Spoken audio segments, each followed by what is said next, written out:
Sercreyente.com te ofrece el Evangelio del Día.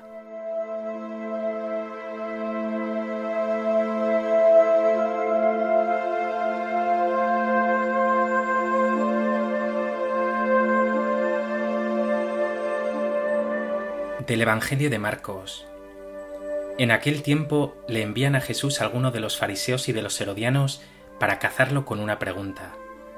Se acercaron y le dijeron: Maestro, sabemos que eres veraz y no te preocupa lo que digan, porque no te fijas en apariencias, sino que enseñas el camino de Dios conforme a la verdad. ¿Es lícito pagar impuesto al César o no? ¿Pagamos o no pagamos? Adivinando su hipocresía, les replicó: ¿Por qué me tentáis? Traedme un denario, que lo vea. Se lo trajeron. Y él les preguntó: ¿De quién es esta imagen y esta inscripción? Le contestaron: del César. Jesús les replicó: Dad al César lo que es del César y a Dios lo que es de Dios. Y se quedaron admirados.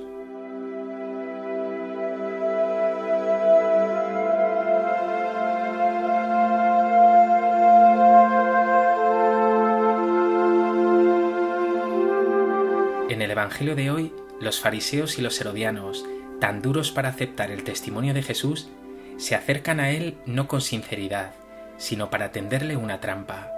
Jesús responderá con una de las frases más célebres de la historia, no ya de la Iglesia, sino de la humanidad: Dad al César lo que es del César, y a Dios lo que es de Dios.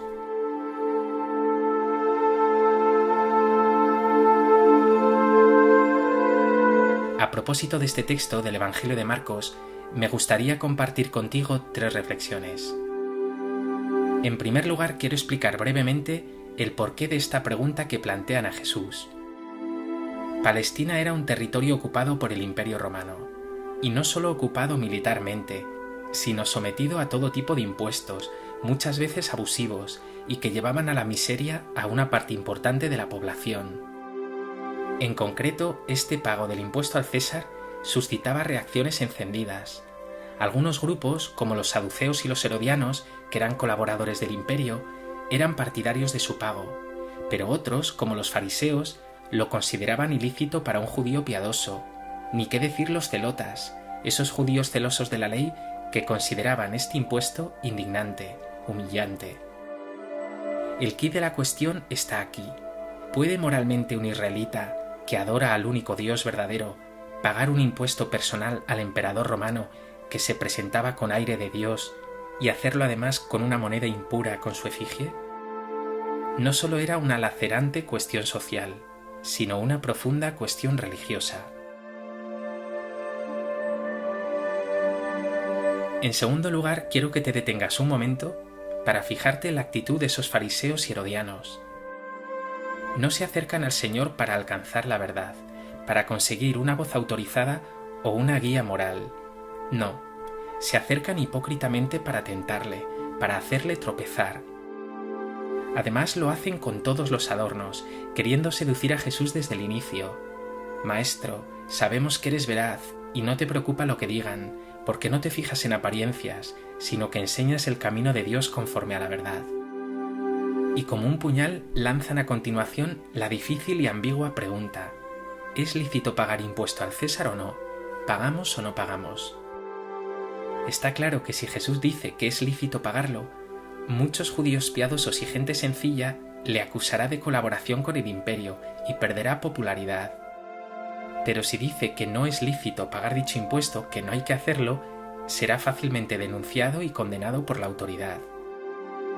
Jesús, que conoce lo que hay en el corazón humano, nos dice el Evangelio que advirtió rápidamente su hipocresía. Mírate ahora a ti. Tú también en ocasiones eres hipócrita, sinuoso, te acercas a la realidad y a tus hermanos con dobles intenciones. Mira tu corazón. ¿Eres sincero de una pieza en tus conversaciones? ¿O dejas demasiado a menudo entrar en tu boca palabras interesadas, dobleces e hipocresías?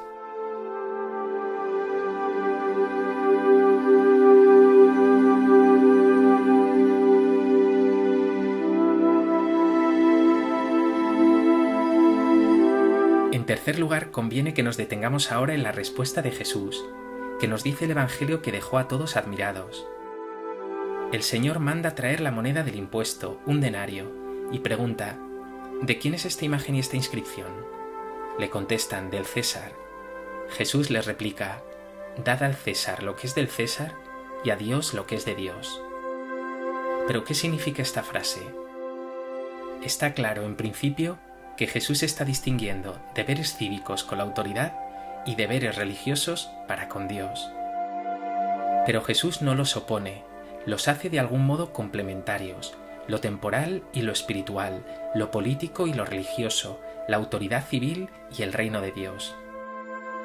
En su respuesta no está sacralizando la autoridad del mundo, pero sí le reconoce cierta autoridad, siempre que esta autoridad esté ordenada al bien y al bien de todos, al bien común.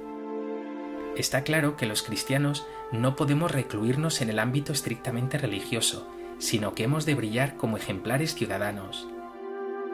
Pero al mismo tiempo Jesús deja claro que lo primero es dar a Dios lo que es de Dios, es decir, su ley, sus mandamientos, servirle a Él y a los hermanos. Esta tensión que manifiesta la respuesta de Jesús quizá pueda aclararse en esa conocida frase: se trata de ser buenos cristianos y honrados ciudadanos. Pregúntate tú ahora: ¿eres buen ciudadano? ¿Cumples con tus obligaciones? ¿Eres visto por los que te rodean, incluso por los no creyentes, como una persona de bien, digna de fe, creíble y testimonial?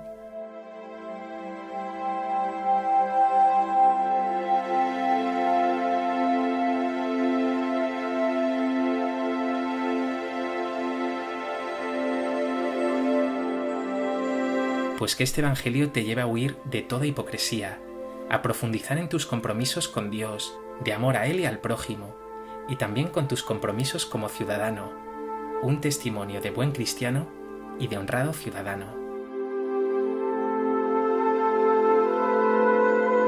Y para terminar, me gustaría que terminaras esta reflexión escuchando un fragmento de la carta de Diogneto, un escrito cristiano precioso del siglo II, que sin duda te servirá hoy de meditación. Los cristianos no se distinguen de los demás hombres ni por el lugar en que viven, ni por su lenguaje, ni por sus costumbres. Siguen las costumbres de los habitantes del país, tanto en el vestir como en todo su estilo de vida, y sin embargo, dan muestras de un tenor de vida admirable y a juicio de todos increíble. Habitan en su propia patria, pero como forasteros. Toman parte en todo como ciudadanos, pero lo soportan todo como extranjeros. Toda tierra extraña es patria para ellos, pero están en toda patria como en tierra extraña. Tienen la mesa en común, pero no el lecho.